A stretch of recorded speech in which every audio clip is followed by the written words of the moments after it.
C'est où les deux se retournent, elles me regardent, elles me disent qu'elles ne sont pas en train de s'adresser à moi, elles s'adressent au chauffeur. Je les regarde aussi, je dis, moi non plus, je ne suis pas en train de m'adresser à vous, je m'adresse au chauffeur. C'est où elles me regardent avec colère, elles disent, donc comme toi, tu as abandonné ton péché, tu veux que lui aussi l'abandonne le sien, pourquoi? C'est là où elles commencent à nous poursuivre, moi et le chauffeur. Je cours. Après un endroit, je m'arrête et dis que merde.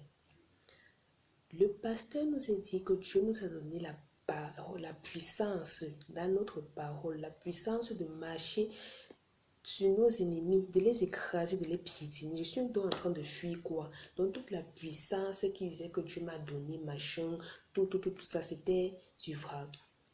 C'est là où je m'arrête, je me retourne, je regarde les filles.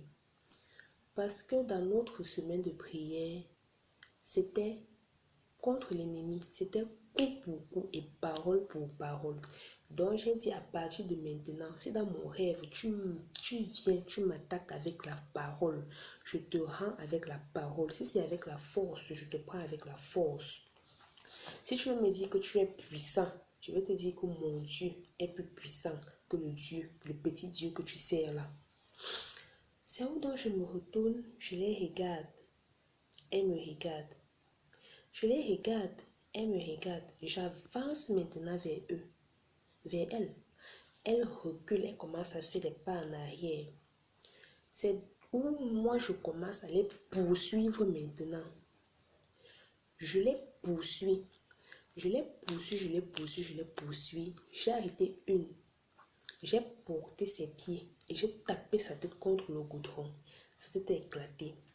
C'est où je cherche dans l'autre, je ne la trouve pas. Le matin, je me réveille et dis, hey,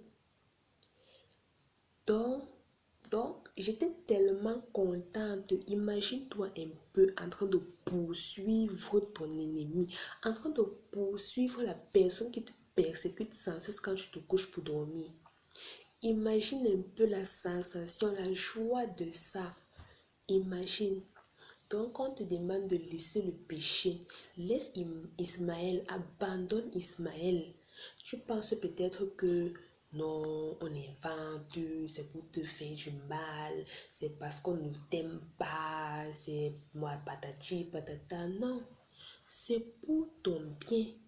Imagine un peu, j'avais tellement de persécutions que si je commence à te citer les persécutions, mais dès que j'ai obéi, j'ai abandonné, Dieu a fait des merveilles dans ma vie, vraiment. Dieu a fait des merveilles pour moi. Là où je suis là, on va te dire l'amour. L'amour, c'est quoi? Tu fais sacrifier ta vie, la vie que Dieu te donne, alors que tout ce monde n'est que vanité. Tout sur cette terre n'est que vanité. Tu préfères perdre ta vie comme ça pour rien. Parce que nous sommes des pèlerins sur cette terre. C'est ce que mon pasteur me dit toujours. On va te dire, ne porte plus le pantalon. Ne mets plus ces trucs-là qui te rendent en esclavage.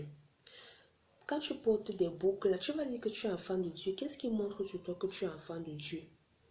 Parce que quand Satan te voit, tu es sa propriété.